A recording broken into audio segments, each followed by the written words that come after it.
Boniso, you've just come off a panel discussion around creating content in the digital age. I imagine TikTok was designed for the digital age, weren't they? Yes, definitely. I think I spoke to some of the things that make us one of the most innovative platforms around. So I spoke specifically to our efforts around revolutionizing the African creative economy.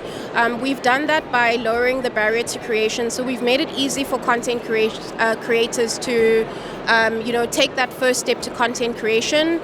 Now you no longer need to be concerned about additional equipment or editing tools. You can do all of that in TikTok, especially when you're starting out. What we've also seen is that connection is highly probable on the platform. Brands have connected to creators have connected to brands, and creators have connected to consumers or people that are going to become their fans one day. So definitely we've been one of the key players in revolutionizing the African creative economy. I imagine the challenges are outside of your purview. We're talking policy issues on the African continent. We're talking, I suppose, penetration of bandwidth and accessibility in terms of data and all of those kind of challenges. You're here to engage with the relevant people to help you along that journey, right? Yes, definitely. I mean, we have done some work around data connectivity. So we have partnered with telcos such as Orange. We've partnered with telcos such as MTN as well as Vodacom. And the way in which we partner them is to have TikTok-specific data bundles. So we definitely are thinking about that to make sure that the product is made for African users or the African consumer. But definitely a lot more work to be done in that space.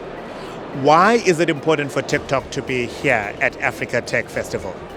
I mean, it's the biggest tech festival in Africa, and we're one of the key players in the tech space. So I believe that that's one of the reasons why we need to be here.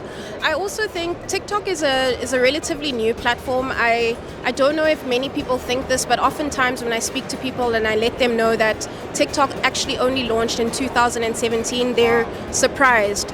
So what that means is that there's still a lot of education for us to do. There's still a lot for us to teach people about the platform. So earlier in my talk, I mentioned that a lot of people think TikTok is a basic dance app, but it's actually not that.